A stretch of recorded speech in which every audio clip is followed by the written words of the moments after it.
Hi everyone, it's Sue with Ully Cat's Designs and Ully Cat's World blog. And today I have a process video for the January 2026 Karen Burniston Design Team Challenge. And the theme is bugs. So I'm going to start by showing you what dies I've used to make this project. I've used the Animal Add-on 6 to make a grasshopper pop-up. And I have done it using the Bitty Ball along with the Bitty Ball access tabs and the Bitty Ball double ups. These two add-on pieces you don't have to have, but they do make it so much easier to make, and when your rubber bands break, so much easier to change them out. You can go and watch the assembly videos. I recommend the Bitty Ball access tab video if you plan to use those. Otherwise, go to the Bitty Ball pop-up, and those are all on Karen Burniston's website. You just look up the Bitty Ball, and down toward the bottom of the page, you'll find her assembly videos. I've also used the oval crosshatch, the bug borders.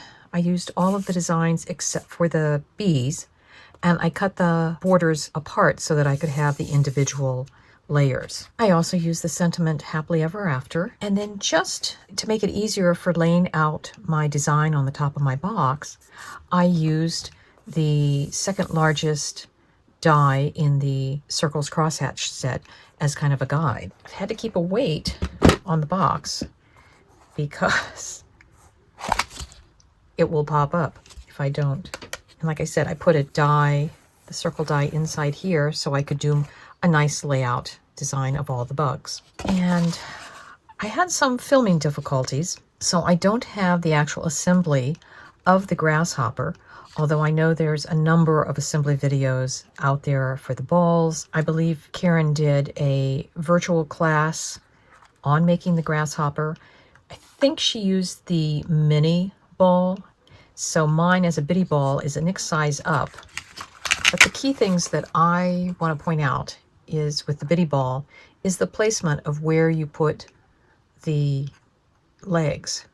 So they're both going on the section that's on the top, and it's the closest to the head. And you can see they're both pretty much the same. The antennae I've slid under the decorative panel, and then the mouth goes on the bottom half of the head and the eyes go on the top half. And those are the key things you need to know. I'll also mention that during the filming of this, I sometimes called the grasshopper a cricket because I kept thinking about this would make a cute cricket if you made it in browns.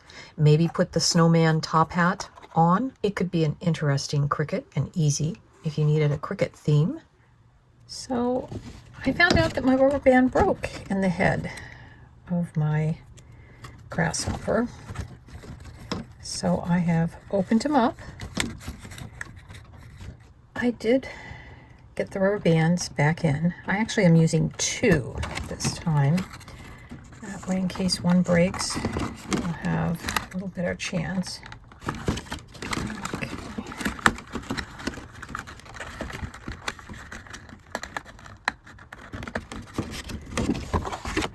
And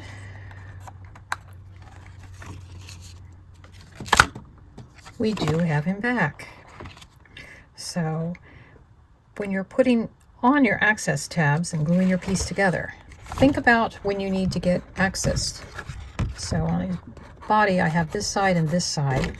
On his head, I have this side and this side.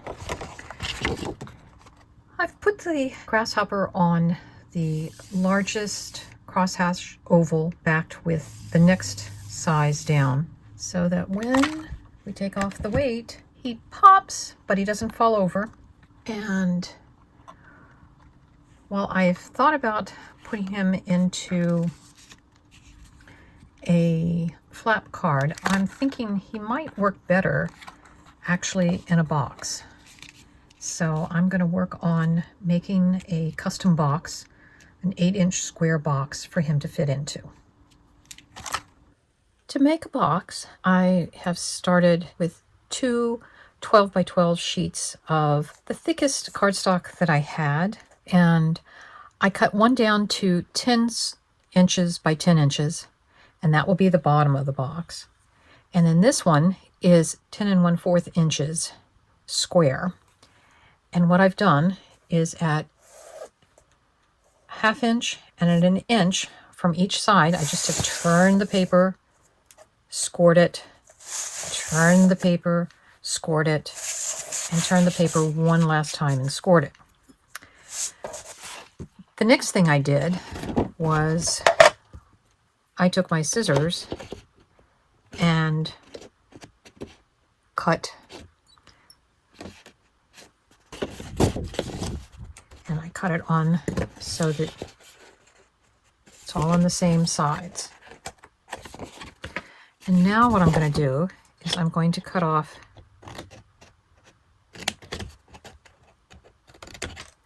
these extra pieces.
Here is the finished boxed pop-up. And we can remove it and set it on its own. Or we can take the Velcro and put it back in. It's easy enough to press down on the body and fold it back up. Inside the lid, it says Happily Ever After. And there's our box. And I've decorated it using the bug borders that have just, I placed one of my circle dies in the middle, and then I worked on evenly spacing. There are 12 crickets, and I think there's 14 ladybugs and 12 of the other little crawling bugs. And I just laid them out in a symmetrical pattern on the 8 by 8 piece of decorative paper. Pretty much have to tie this shut to keep them closed, because as soon as I let go, it comes off, which is kind of fun.